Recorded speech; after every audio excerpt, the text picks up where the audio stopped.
Well, hello, I'm Alone of Finland. This is Eve Online. Welcome to all that are watching, even you sickos that put the milk in first before your tea. So, what we have got going on here is the Stormbringer, and this is a new meta, especially for high-sec ships, and I know that a lot of people that watch me are particularly sort of focused on the high-sec areas. This is for combat sites and anomalies, and there's a bit of a system to using this. It doesn't fit well into every aspect of the gameplay, but it does accelerate one aspect through the roof. So let's get talking to that. But before that, I had a question the other day that has been answered in almost every video I've put in. So I'm just going to throw it out in front of here. This is Marquee Dragon. You can buy your Eve stuff from here. So if you're looking for your Plex, if you're looking for your game time and all that jazz, you can use my code in this, which is just Alone in Finland, or you can use the link that's down in the description below to get through to it. You'll be able to buy all your stuff. Now, this is a lovely gentleman that is in America, so if you are actually in Europe, you get an automatic sort of unofficial discount because of the exchange rate. So if you're buying your stuff because it's in dollars, and there is a bit of an issue with the exchange rate in the moment between euros and dollars, or pounds and dollars, you will get price off because of the exchange rate. So for me, it usually is about 2 to 3 euros per 20 euros. Then on top of that, if you're using my code, you get 5% off, and I get a 3% kickback on top of that. So I'm just putting that out there because somebody actually asked me about it, and I mention this at the end of every video. So I know I'm boring, you guys don't get to the end. But with all that said, let's have a look at the combat anomaly ship. So this is the Stormbringer. It is the Edencom ship, and it has the lovely Vorton projector. So it can fit these, and the advantage of these is that when they kick out damage, the target ship takes damage, but also the next closest 10 ships within 10 kilometers will also have damage applied to them. So if you've got a bunch of little ships together, you might be able to pop the entire bunch, and that when it comes to anomalies in high sec, that is usually how it goes. Now, when it comes to running escalations, this sort of peters off in its ability, and I'll show that towards the end. However, I wanted to show this section first. So if we just take whatever's here, we've got a Serpentis Hideaway that I'll pop to. So all we're going to do is we're going to warp to it. Now, the setup I am using is slightly different than what I showed here. So as you can see here, we've got an afterburner, we've got cap battery, which gives us a little bit of resistance if we are getting targeted by e-warfare, specifically neutralizers and vampires. That gives us a little bit of resistance against that, and I run in armor space an awful lot, so this is where I've got this. We've got 2 shield hardeners, and then we've got the shield extender in the middle, and then a compact shield booster. This is because of CPU requirements, it's not the Tech 2. And then we've got Sister's Combat Probe Scanner so that we can scan down sights as we are going, the Vorteron Projector, and for me I'm just using some shield mods and a capacitor mod to keep it stable. Now this isn't stable, this has got sort of 3 minutes of running, which is fine. However, if I exit the simulation, you'll see that mine is stable. So I've got the 10 meganewton analog booster motor, I'm using a Thucker cap battery, and then I'm using just a B-type medium shield booster. So I've added about 150 million onto the price of the actual ship with those mods. But it allows me to do things like this if I'm just targeting these guys. For this particular mission, there's actually a good thing where you can target the station, and then if I pop off a shot, it'll pop the 2 of them. And I'm doing that because they got closer, but now I'm targeting the forward observation post, and I'm just going to start shooting it. And it will pop out and pulse out to the next things around about it. So as you can see here, we have some small little things, and they just keep getting popped wave after wave. Now this works for some of them where you can target a structure, but just in general you'll be able to pop waves of the high sec entities for most of the sites, providing that they stay close together, so you want to do it quickly. Now the advantage of this is the fact that you're able to pop waves. The disadvantage is the fact that you are actively wasting a lot of money in ammo. This is not the cheapest ammo, it costs quite a bit, and that's where the efficiency of this comes in, because if you are just going from site to site, then it's a problem because you're wasting more money than you're going to be making in bounties for the most part. However, if you're specifically trying to escalate, this becomes fantastic because you can very quickly clear a site. I'm just going to pop the observation tower because that seems to trigger escalations a little bit faster. As you can see, I've already got an escalation going here, which might die fairly soon, so I'm going to go and run that in a second. But this is the advantage of it, is you can pop escalation sites very quickly, pop the anomalies quickly and try to trigger escalations. So that gives you a little bit of an advantage when it comes to this. And then you can just bounce into another site, repeat the same. The general sort of knowledge of the mechanics that I have gleaned over my existence in EVE is that every 12 to 16 sites gives you an escalation. However, I have a sneaking suspicion that something changed recently, and it may be in patch notes. I just haven't read them because I want to play the game. I don't want to sit reading a couple of hours of a book to go through things. However, when it comes to this particular thing, what has been going on is that I have been getting a lot more escalations in high sec as this has been going through. And usually an escalation is about 8 jumps away, and it didn't really matter whether it was high sec or low sec. And predominantly for me, in the areas I've played, all of my escalations were popping into low sec. Sometimes I'll complete them, most of the times I won't, because if I'm on at high traffic time, for instance Friday, Saturday, Sunday, then I'm in trouble. So that's been a case where I really haven't sort of bothered to go through those things. But this is something where, oh, hold on, we got some interesting people here. I am in high sec, but be warned, if you are particularly well tanked or particularly valuable ship, you can still get ganked, and especially in high sec. I noticed that from somebody not too long ago. See, your man at the moment, oh crap, I've got a problem there. I have just attacked that guy. And he is attacked back.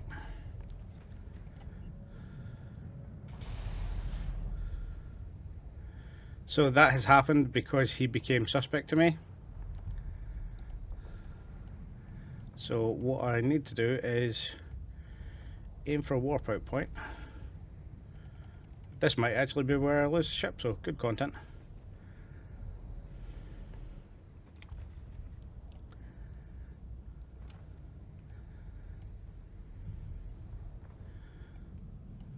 There we go.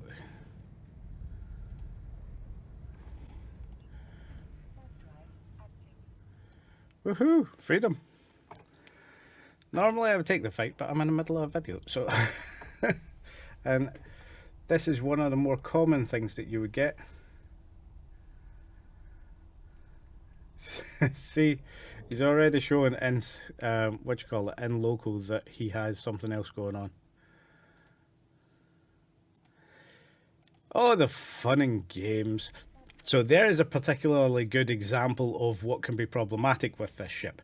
If somebody goes suspect, it will automatically hit them because it is suspect. As you can see, I'm on green safety, but the second that that guy started looting from me, it just triggered the ship to create it as a valid target. So that is something that you also have to pay attention to, because it can cause you some interesting problems. If that guy had been smart enough to keep me locked down and then bring his mates into the fight, as you can see in local chat, he did have mates, then that's something that could be interesting. So it's definitely something to keep an eye on. But for the most part, this is a fairly decent ship when it comes to this. What I was saying before about the value of your ship, if your ship has a high value, remember that you want to keep your DPS above 20,000, not your DPS, sorry, you want to keep your EHP, your effective hit points, which is this number up here. You need to keep that above 20,000 minimum, because if you have a particularly high value ship, say you have 2 or 3 mods that are fairly high valued, then there is a chance, then there is a chance that you can actually be ganked, and you would drop something that's worth the price of the tornado that it takes to gank you. I am aware that some people that I watch This was brought up to somebody when they were streaming, and they didn't realise it because they fly in low sec all the time or null sec all the time. So they hadn't really thought about the active gankers that you get in high sec, because in a lot of ways high sec can be more dangerous for those flying shiny stuff. So definitely worth the thought process in this, and it's why I used to have a version of this that if I actually have a look at my fittings, I used to have a version of this particular ship that was fitted out with all the shiniest stuff, and the problem with that is one hit is worth it, because you're going to drop several 100 million at a time. So it's definitely something that is worth thinking about with this. Now, what I was saying about the actual escalation side of this is where it becomes less effective, and I'll show you this with some of the stuff that I filmed earlier. So first up is the example of the 3 of 5 DTD complex. Essentially, this is what this ship is particularly well suited to, because you have a lot of entities that are cruiser or smaller size. They usually are fairly bunched together when they spawn, and they don't expand much. They try and come towards you. Particular groups that are very good for this are the Galante, the Garistas, and the Blood Raiders. They have a habit of getting quite close to you, but because of the effectiveness of the Vorton projector, you should be able to get into a 3 of 5 and be able to pop most of the pockets fairly quickly with 1, 2, or 3 shots, depending on your skill level. For example, with this, my skill level is completely maxed when it comes to the Vorton projectors, so that's why you see groups sort of just light up with a single shot. I'm using Tech 2 ammo, but it isn't best suited for this because the hull for Galante is usually thermal as opposed to the kinetic hull. So it sort of swings and roundabouts with this, but it is possible. However, where it becomes more of a problem is if you're getting 4 of 5 or 5 of 10 rated DTD complexes, specifically when you're in high sec, you will get a lot of battleship size things. And if we jump onto the next example, as you can see in the video footage behind me, I am taking quite a bit of time because the battleships are spaced out. I'm having to go one to another, and the single point DPS for this, so the DPS against a single entity, is particularly low. So this took over an hour to grind out this mission. I didn't want to change specifically because of filming this video. I was doing this specifically for this video, so I wanted a good example to know what I was talking about. And this was painful. It would have been faster, literally been faster, for me to leave the ship, autopilot to Jita, get a new ship, come back, and then do this in something like an Ishtar, so that I would have had the ability just to apply the drones and munch them through. And this sort of comes into a good meta for this, because you will be getting excursions, escalations, and things like that. It is good to have a couple of ships fairly close to each other that are set up and ready. As I've said, the Ishtar or the Vexor Navy issue are particularly good examples because you can switch out the drones and apply damage where it needs to be, but you have to pay attention to it. Any heavy assault cruiser is basically brilliant for this. The Vexor is also fairly good at it. Obviously with Tech 2 or Faction you are going to go better, but you can basically make any ship do it. You have to be aware of gate size when coming into things. This is where this ship has sort of got its advantage, because it is classed as a standard cruiser for entering complexes. You can get away with things where normally, for me, my previous method for going through and getting escalations was actually to run the what was the battle cruiser called? The Kurzel is the one that I would use before this, and it's sort of for similar reasons. It's damage application, because you can use artillery on it, you can hit at a distance, but you're also having high alpha strikes, so you can group your guns into pairs and hit lots of targets one after the other. It's particularly good for doing this type of strategy. But since we've just had the update to the Stormbringer so that we can fit one of the probe slots, one of the probe launchers into the high slots. We've been given those 2 high slots. This has sort of changed the game, because you can scan down while you're running the smaller sites.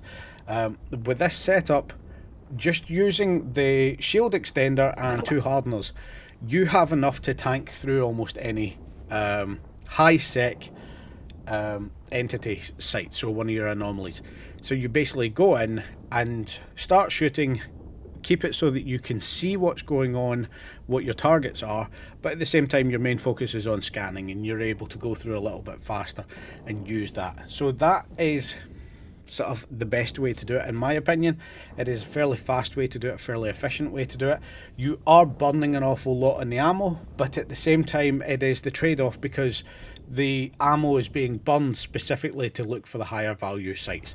At the moment I have been doing this, I think I've been doing this for 6 days since I started all of this stuff, and I seem to have, I think I've got 1.2 billion in loot. I zeroed out my account, transferred all of my ESC onto one of my alts when I started this, just to see what I was bringing in, and I was just selling off everything that I was getting or recycling it to minerals.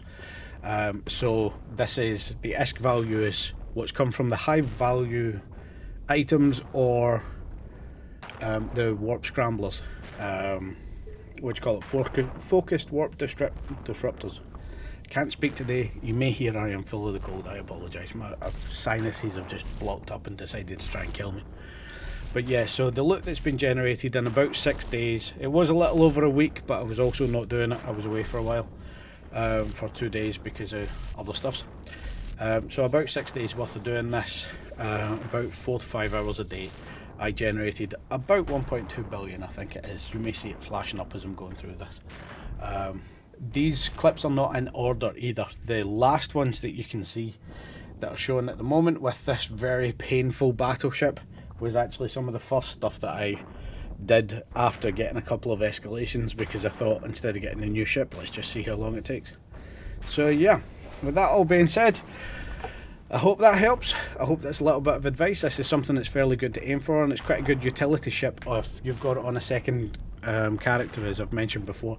Something that's good to scan down and have just a little hop in and hop out sort of ability to play, because a lot of the things, especially for those of you that are in bigger corporations and have your duties and things like this, usually it's a case of, as soon as you come on, people start haranguing you to do things that will take hours, and this is good to have on a secondary character where you can pop into it, have a little bit of a play about, and then disappear off a couple of minutes later, or 15-20 minutes, without having to deal with all of the corporate or the alliance stuff. I know there's a fair few things that have come up that way in the past, and for me, fairly recently, I've been watching This Is Amy, and she's got her whole alliance stuff that's going on at the moment. I think it's worth a watch, very much worth a watch, because the experience that she is talking about at the moment is exactly what got me out of the big alliances in the first place, where you have a player base within a game that is kind of demanding time, but you won't really be playing the game in that time. You will either be in big fleet fights where you're just a bot extension for the FC, which can be fun, don't get me wrong, but it can also be dull as crap, especially when the FC won't pick a fight. Where the way that I used to play and the way that people I used to fly with played was, if you go out for a fight, you expect to lose the ship you're in. So win or lose, the fight happens. But a lot of people are a little bit sort of combat shy when it comes to that. And I can understand not wanting to lose your resources. I am somebody who is like that. But also, I am somebody who doesn't want to play a game for 6 hours without actually doing anything in the game aside from jumping 12 places. So that's it. I kind of get that, and I think that's worth a look, because it's an interesting perspective that some people have, and this is sort of, I do an awful lot of the Care Bear stuff, a lot of the high sec stuff, and sort of day tripping to low and null sec because of that, because I like the heavier combat, the more interesting regions, but at the same time, a lot of the alliance play is too much like work, and I got enough work at home. So yeah, with all that being said, thanks for watching, thanks for your time. As per usual, comments and suggestions and things like this. If you have a particular ship that you sort of like and things like that, please, if you want to talk about it below, you are more than welcome to. But link your fits as well, because I'm very interested to see how people fit their stuff.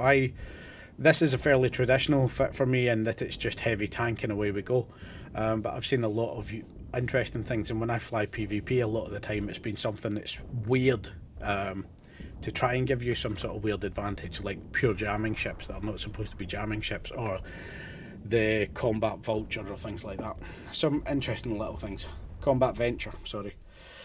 So, with that all being said, thanks very much. Comments down below, like if you fancy it. Don't share things, that's always weird. But yeah, as per usual, any links and support and all that jazz is down below. If you can, it's appreciated. If you can't, do not feel like you have to. I sort of like the attention in the community more than anything else, and I want to make the game better. So, bye!